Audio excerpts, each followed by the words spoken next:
Você já entregou um bispo em H7 e ficou olhando o adversário se defender tranquilo, com uma peça a menos no seu lado. O sacrifício existe há 400 anos e funciona, mas só quando a posição tem os ingredientes certos. Esta aula mostra os ingredientes.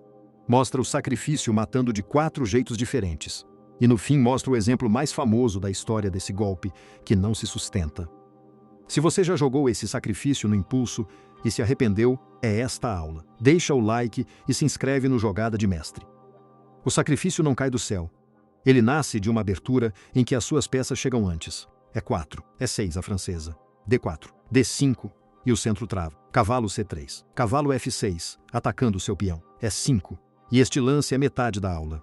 Você empurra o peão, o cavalo dele tem que sair de F6. E o seu peão passa a cobrir aquela casa. Cavalo FD7, o recuo. Cavalo F3, e agora conte os seus atacantes. Bispo, cavalo e dama, os 3 com caminho para o flanco do rei. Bispo B4, ele cuida do outro lado. Bispo D3, o seu bispo passa a olhar H7, ele roca, e o rei entra na caixa. Bispo toma H7 com cheque. Você acabou de dar um bispo por um peão, e a pergunta que decide tudo não é se você é corajoso. É se a posição tinha os ingredientes. Antes de olhar as fugas do rei, olha a lista. O Vukovic diz que o sacrifício só é correto quando as condições valem todas ao mesmo tempo. E são 4. Você precisa de bispo, cavalo e dama, as 3 peças, não 2. O seu bispo precisa alcançar H7 e o seu já alcançou. O seu cavalo precisa chegar em G5 com cheque no lance seguinte. E o seu já está lá. A sua dama precisa alcançar H5 ou H4 logo depois, e a sua alcança, porque a casa F3 ficou livre quando o cavalo pulou e a diagonal abriu. Do lado dele, os peões de F7 e G7 têm que estar intactos. São eles que prendem o rei no canto. Se alguma dessas 4 falha, você entregou uma peça. A parte que interessa no seu tabuleiro é esta. A análise gira sempre em torno da condição que está em dúvida. Descubra qual é a duvidosa, e você já sabe o que calcular. A primeira fuga é a mais natural e a que morre mais rápido. Rei H8 voltando para o canto, o instinto de tirar o rei do cheque pelo caminho mais curto. Dama H5, cheque. E é aqui que o cavalo de G5 mostra para que serve. Ele cobre a casa de fuga e a sua dama entra sem ser incomodada. Rei G8, o único lugar que sobra. Dama H7, mate em 3 lances depois do sacrifício. Repare no que você não precisou. Nenhuma torre, nenhum cálculo longo. Bispo, cavalo e dama, que é exatamente a lista.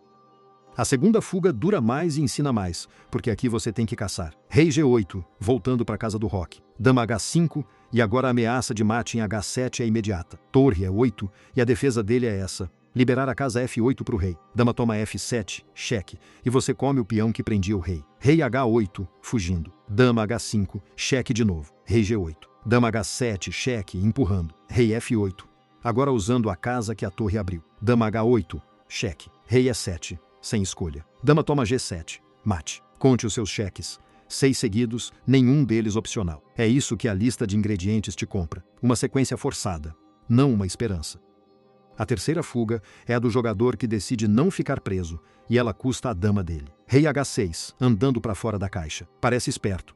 O rei escapa da coluna H e da sua dama. Cavalo toma F7, cheque, e aqui está a geometria que você tem que reconhecer. O seu cavalo dá cheque e no mesmo lance ataca a dama dele em D8. 2 alvos, 1 lance. Rei G6. E ele não tem tempo de salvar a dama, porque estava em cheque e cheque não espera. Cavalo toma D8 e a dama é sua. Se ele fosse direto para G6, o desfecho é o mesmo, só com um empurrão de peão no meio do caminho. Agora a parte que quase nenhum vídeo mostra, e é a que vai mudar o seu julgamento. Esta é a partida que todo livro usa para ensinar o golpe. Cole contra o Hanlon, Nice, 1930. Ele toma no centro. Bispo toma H7, cheque, igualzinho ao que você acabou de ver 4 vezes. O rei toma. Cavalo G5, cheque, na mesma casa de antes. Rei G8, a mesma fuga do segundo capítulo, onde você deu 6 cheques seguidos. Dama H5. E até este ponto é a francesa lance por lance, sem uma vírgula de diferença. Só que existe uma diferença e ela está numa casa vazia. Olhe F6 e veja quem cobre. Na francesa era um peão seu, plantado no centro. Aqui não é ninguém. Dama F6 e acabou. A dama dele defende H6 e G7 de uma vez. A sua ameaça evapora e você está uma peça atrás. O Cole ganhou a partida, mas ganhou porque o Hanlon errou depois, não por causa do sacrifício. As 4 perguntas do Vukovic você já tem. A quinta é a que eu te deixo, e ela sai da comparação que você acabou de ver, não de livro nenhum. Antes de entregar o bispo, olhe F6 e pergunte quem cobre essa casa. Se for um peão seu, a dama dele não vai poder defender de lá. E o seu ataque tem sequência. Se não for ninguém, a dama dele vai. E você deu uma peça para aprender isso. Isso vale fora do sacrifício grego. Em todo o ataque ao rei rocado, antes de contar os seus atacantes, conte por onde entra o defensor mais rápido dele. O teste cabe em 2 segundos de relógio e são 4 perguntas. O seu bispo alcança H7. O seu cavalo chega em G5 no lance seguinte. A sua dama chega em H5 depois disso. E os peões de F7 e G7 dele estão intactos, porque é isso que prende o rei. Se as 4 forem sim, o sacrifício é quase sempre correto. O Vukovic chama isso de pré-condições. E a análise gira sempre em torno daquela que está em dúvida. Agora a quinta pergunta, que não está na lista de ninguém e é a que separa a francesa do Colli.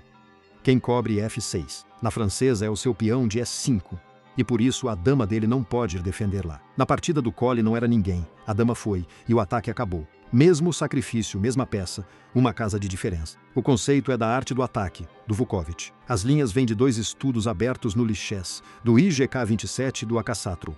E os 3 estão na descrição. Deixa o like, se inscreve e me diz se você já caiu nesse sacrifício.